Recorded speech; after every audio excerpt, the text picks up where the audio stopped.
Daniel Penny, charged in Jordan Neely death, breaks silence. I am not a white supremacist. Ex-Marine Daniel Penny insisted to the Post Saturday that the chokehold killing of Jordan Neely had nothing to do with race, and everything to do with a broken system that so desperately failed us. In his first public comments since the caught-on-video May 1 tragedy on an F train, Penny was both soft-spoken and stoic about being at the center of a political and racial firestorm, as he faces criminal charges that could send him to prison for up to 15 years. This had nothing to do with race, said Penny, 24, sitting under a gazebo at Argyle Park in Babylon, not far from the Long Island beaches where he grew up surfing. Dressed in black slacks, a blue zip-up jacket and beat-up Vans sneakers, Penny didn't flinch when asked about Neely, a black 30-year-old mentally ill homeless man. I judge a person based on their character. I'm not a white supremacist. I mean, it's a little bit comical. Everybody who's ever met me can tell you, I love all people.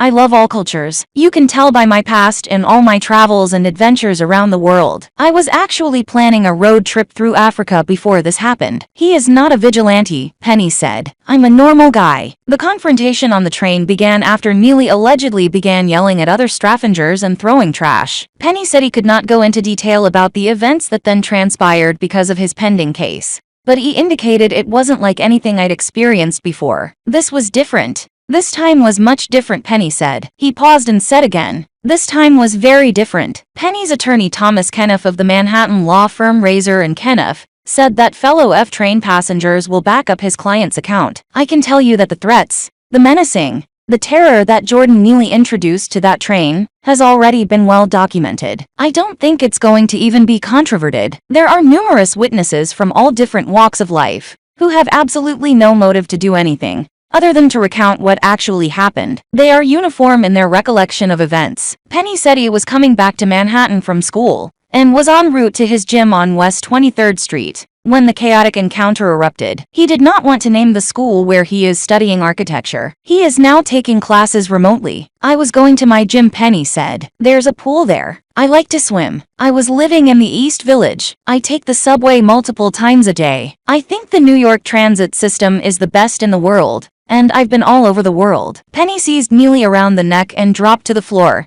as a second and third man tried to restrain him further, according to witnesses and video of the fatal encounter. The city medical examiner has ruled Neely's death a homicide, noting he died due to compression of neck chokehold. Penny was charged with second-degree manslaughter and is free on $100,000 bail. It is not clear if authorities will look to charge the other two men. Manhattan District Attorney Alvin Bragg has 6 months to secure a grand jury indictment against Penny, according to Penny's attorney, Stephen M. Razor. Neely's family has said Penny should be tried for murder, but Penny's attorneys have said he didn't intend to kill Neely when he choked him. He was merely trying to defend himself and fellow strangers from a threatening homeless man who had a long history of mental illness and numerous prior arrests. When asked what he would say to the family of Jordan Neely, whose funeral was Friday, Penny looked somber, carefully choosing his words. I'm deeply saddened by the loss of life, he said. It's tragic what happened to him. Hopefully, we can change the system that so desperately failed us. But when asked if he would take action again if he were in a similar situation, Penny nodded. You know, I live an authentic and genuine life, Penny said. And I would if there was a threat and danger in the present. Does he feel he did anything to be ashamed of? I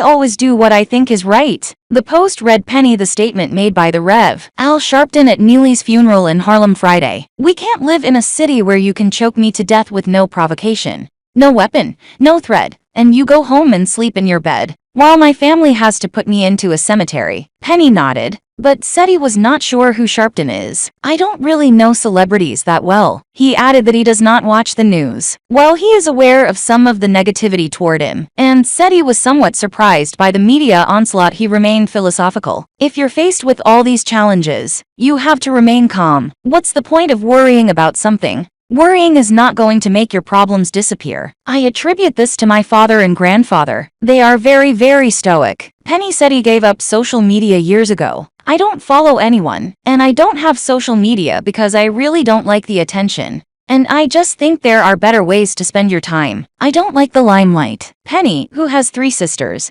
said he has been surrounded by family and friends since the incident. and says his family is hanging in there. My mom is okay, he said. My sisters understand. They all support me. Penny described a relatively happy childhood growing up in the West Islip area. He was one of 4 children. His parents split up when he was young. He said his 2 role models are his grandfathers, one of whom emigrated from Italy. The other grandfather is a first-generation American whose parents immigrated from Italy. He said he moved around a lot in the West Islip area because of his parents' split, but spent much of his formative years in a house right near the sea that his great-grandfather bought in the 1960s. My grandmother was raised there, Penny said, and then my father and his brothers were raised there, and then me and my sisters were able to grow up there. I'm very thankful. It is a beautiful house right near the water. We wouldn't have been able to live that lifestyle on the water if it wasn't for my family. Penny said his parents' divorce was difficult, but it had an upside. It brought me and my sisters closer. You know, we're really close. I love my sisters. I have 3 of them. I'd do anything for them. Penny attended Suffolk Community College after graduating from West Islip High School,